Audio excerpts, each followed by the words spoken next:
Welcome back to the TheJanticJournal, guys. Today I'm getting ready to do some assembly on the Doodle bug. Pretty much everything is ready to go. There's a couple loose ends that that I got to figure out, so I won't be able to ride it tonight. But yeah, so I'll start putting it together. I got to put the motor on it. Obviously, the wheels are all painted up nice. Sprocket, I painted that up nice. The hub rather. Sprocket's anodized red piece from I think EC Distributing. Pretty good product. Chain guards painted. So basically this is everything on this table is gonna go on it tonight. I still have the chain. The seat is really bad. Like, I'm not even sure if I'm gonna put the seat on. We'll see how far we get. If it's ready to ride, I'll put the seat on, but if I have other setbacks, I might try to re-vinyl the seat before I even do a final assembly. So yeah, alright, let's get into it.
Yeah, we got the rear wheel mounted. I didn't record it. It's kind of tricky to get it on there, and I don't know, I didn't want to look like a fool on camera. So anyways, here's the problem with these Doodle bug wheels.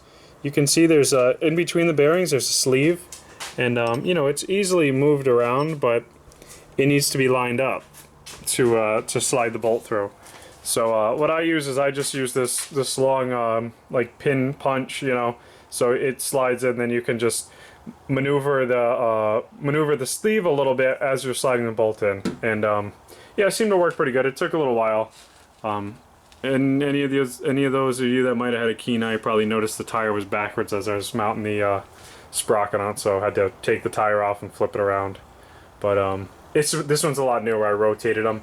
You can see the rear looks pretty good, and then the this was the rear. It's gonna be the front now. It's got a little less life, but should be all right.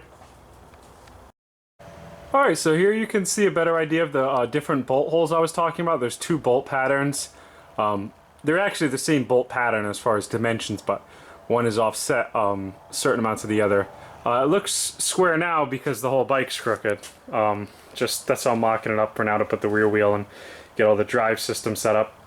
What I ran into, and I don't know, I'm assuming that's the only way to do it, but I had to put like an Allen head bolt on both of these locations since they're so close to this ridge here.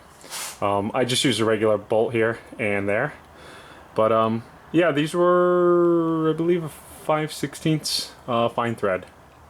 So yeah, torq-a-verter's on, motor's on loosely, because it still might need a little bit of finessing to get it set up with the chain. Sounds like Joey's coming up the driveway now. Let's see if we can get a little shot of this. See if it'll wipe out. Nope.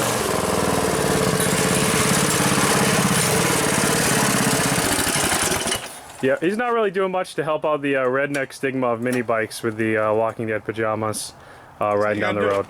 That's how you gotta do it. Alright. So here we see Mike. He's just trying to feed his chain through.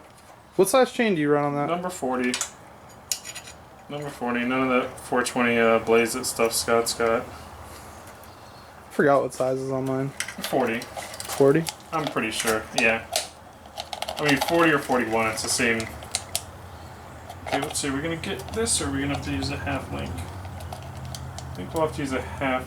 Yep. I think we'll have to use a half link, which is actually good. I prefer to use a half link because otherwise it was gonna be a little tight. So, alright, we'll go get what I need. Yeah, chain's looking pretty good, spinning pretty free. You can see I got a little wobble in this pulley here. I think I'm gonna order some parts, order some steel, and make one of these out of some good chromoly steel, I think. Because this is a little tweaked and it's only going to get worse with the more power. But the sprocket and everything's lined up real nice, chain's spinning super freely. Putting the front end on now, just about to tighten it up here.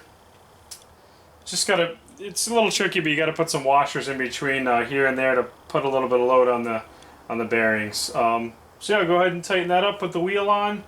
The front wheel on, and then probably call it night. Like I said, I got to get this straightened out, get some more material for this, and I'll probably get new bearings while I'm at it because I've been pushing this in and out a few times trying to tweak with it. So yeah, and there's some new bearings are definitely going to be needed for this. Alright, it's time for the front tire now. Let's see if we can do this without too much of a hassle. As I mentioned earlier, there's those sleeves inside, which are to hold the bearings so they don't, you know, want to get pushed in to keep the pressure off of them. They can be a pain to line them up sometimes. That went pretty effortlessly, but yeah, I use this punch just to line them up a little bit. Line that sleeve up so I can slide the bolt right through. So we got the bolt through, we'll go ahead and throw our washer on and then our castle nut. And I'm sure all of you know, but for those of you who may be new to this, these nuts you absolutely have to use a cotter pin to lock them into position. Otherwise they will just spin right off and your whole front wheel will come off when you're going down the road. Action. Yeah, so the throttle's all hooked up now. I got kind of lucky. I was thinking I was going to have to make a some kind of adapter somewhere to get from the throttle cable that came with the carburetor. These Makunis use a little, I don't know if you can get this on camera. What's that? They use a little nub. Hold it up against. You see that little nub, little barrel on the end of it? Yeah. That goes in to the carburetor. That hooks directly up to it. Because obviously there's no levers or anything like that. But the stock cable actually had that on the end of it, so it was a direct hookup. The return's nice return on it. So what's next is I'm going to go ahead and hook the brakes up.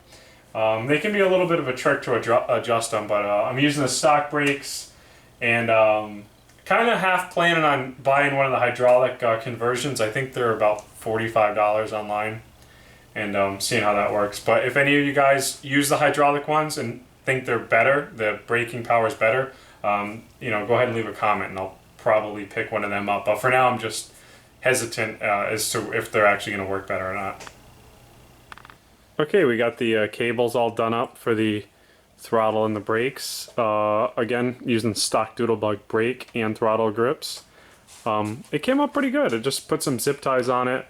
I think 3 zip ties, 4 zip ties. But yeah, it looks pretty good. It works well with this Mikuni carb. You know, the cable just drops right in off the frame and just pretty much goes straight into the carburetor. No added linkages or anything like that. So next up is, I'm just going to throw the exhaust on. That torq-a-verter's got to come back off again. I got to put new bearings in it. I ordered them. They should be here tomorrow. But I'm going to try to get as much as I can done, which should be basically everything aside from the torq-a-verter. Alright, just going to throw the header on now. I might put some wrap on this, some of the exhaust wrap, because I think Scott's getting it for his bike, because he's going to need to. It'll burn his leg if he doesn't. So I might do some too, because for me, more or less like aesthetics, because it's going to rust without it. So yeah, go ahead and torque this on. Alright guys, I want you to check this out. You can see the rear pulley, the driven unit for the torq-a-verter is in place. Check out what happens when I spin this rear wheel. Not sure how well it picks up on the camera, but that thing is wobbling like crazy. So what we got is a bent shaft on there. So I got some parts from McMaster Car, and we're going to make up a new shaft today. Action. All right, so a few days later, I painted and installed the pegs and the kickstand, but the change to the mini bike is going to be that I bought a new torque converter. You saw me working on that other one or trying to get it straightened out, and it just, one thing led to another, and the shaft wouldn't come out, the pulley was stuck on, so for now I just bought a whole new one.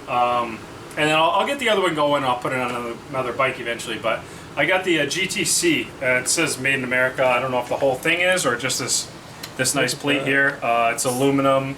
They call it billet, but I think it's just like an extrusion, but really nice product. Scott had it on the Motorvox. I like the quality of it a lot, so I went out and got one. It's like 180 with no cover, 189 with no cover. So by the time you get the plastic cover for the pulleys, you're looking at like 220, but you know, it's a quality product. It's not one of those ones with the cast Chinese back plates, which some people say are breaking on them. So I'll go ahead and get this on and call it done, hopefully today. All right, so this is what we ended up with. Got the new torque converter on. Had a couple problems. Some things didn't seem to line up, but you know, I guess when you're using it in a custom application, it's to be expected. The one big issue was the chain didn't line up. It's good to go now, but I had to flip the sprocket and put it on the outside of that hub before it was on the other side of the hub, and then, you know, they had the nuts holding it on, but now it's bolted on from the outside because the torque converter was out a little bit too far. I got lucky. I'm not going to need a chain tensioner. It's perfectly taut. But so with that, I'm gonna have to make a new chain guard because the other one won't work with the sprocket in its new location. And I got the cover for the torque converter. It's just plastic, but it's got a carbon fiber look. It looks pretty neat. I just have to drill the holes in that. So yeah, that's what we got. I just took it out for a little test drive. Seems to be good. It's pretty quick, definitely pretty quick. And you'll be seeing a video of, you know, we'll go over it, riding it, and just going over how it's working out. So that's it for the build. It's finally done. You know, I'll take care of those few little things I talked about, but it's been what, how many months, Joey? 2-3 months? Something like that. Something like. Start them back in January. It's been a while, but anyways, we got that bike there, and there's a Whirlwind over there. Now we just got to go Scott's, and we're good to go. Yeah, and when you go ride the bikes, make sure you tighten the bolt on the torque converters because they just fall apart. Oh yeah, totally grenaded his torque converter, but found every part back together and ran it again. So, all right, that's it. Another TheJanticJournal video, and we'll be catching you guys now, showing us, you know, racing them around, riding them around, and getting into some stuff with that. So, hopefully the more boring videos are over, but we'll always be tweaking on something.